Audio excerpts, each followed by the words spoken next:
I learned the lesson of unexpected compassion when they discovered AIDS. People were living in fear, everything of AIDS. Nobody knew how you really caught it. You know, they talk about being stung by a bee, by mosquitoes, with the blood, the exchanging of blood and all, kissing, everything. And there was so much ignorance about it. So our ministry put on the first, I think it was the first ever National AIDS Conference. But what stuck in my mind and taught me a lesson, one of the men known nationally on it, he'd gotten AIDS through a blood transfusion. Well, of course, it was picked up nationwide because of all the fear, everything else. Well, he was a believer. And I called him and I said, would you come down and share your testimony and what you've learned? He said, oh, yes. Well, he came down and somebody told me, he said, Norm is now in the foyer. So I went out there and I walked towards him. I threw my arms around him, said, Norm, thank you for coming, gave him a big kiss on the neck. And he started crying in front of everyone. Well, everyone just stopped. And I thought, did I do something wrong? What? And I'll never forget, he put his hands, crossed them like this, and he said, thank you, thank you, thank you. I said, Norm, for what? For hugging me.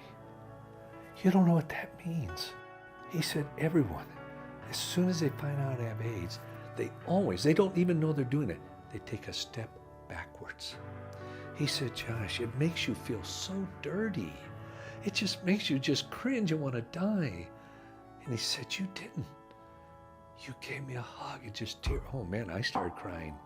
And you know, God taught me the lesson that day of Christian compassion, even in the light of fear. Now, I can't say I was courageous in doing that because I didn't even think about it.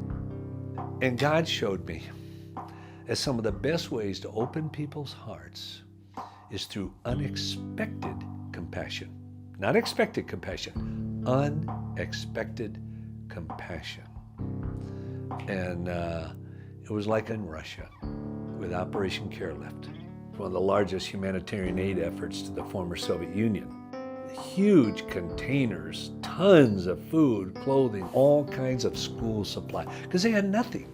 And we were in this one school, quite a poor school, and you looked out, and here were all these kids running around, about 40 Americans interspersed. They were playing games, everything, and they were hugging each other, and we always took teddy bears.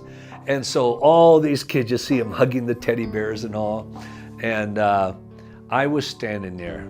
I heard one of the most significant phrases I've ever heard. One teacher said to the headmaster, who are these people? They must be from another planet, and that planet must be called love. I thought, wow, isn't that something? But you see, it was from unexpected compassion. He never expected Christians to do that because they hated Christians. And one little boy went home so excited.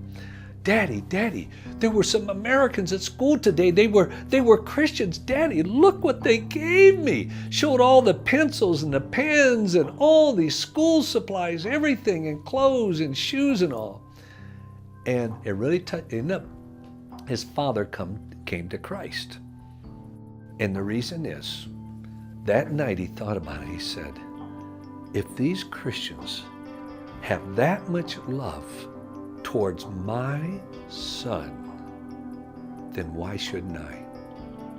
That's what opened the doors of their hearts and minds. And I thought, you know, God, I want that to be the mark of my life. And when somebody looks at me and says, boy, he must be from outer space somewhere called love. And I learned then that I'm not ashamed of the gospel of Jesus Christ, for it's the power of God unto salvation to anyone who believes.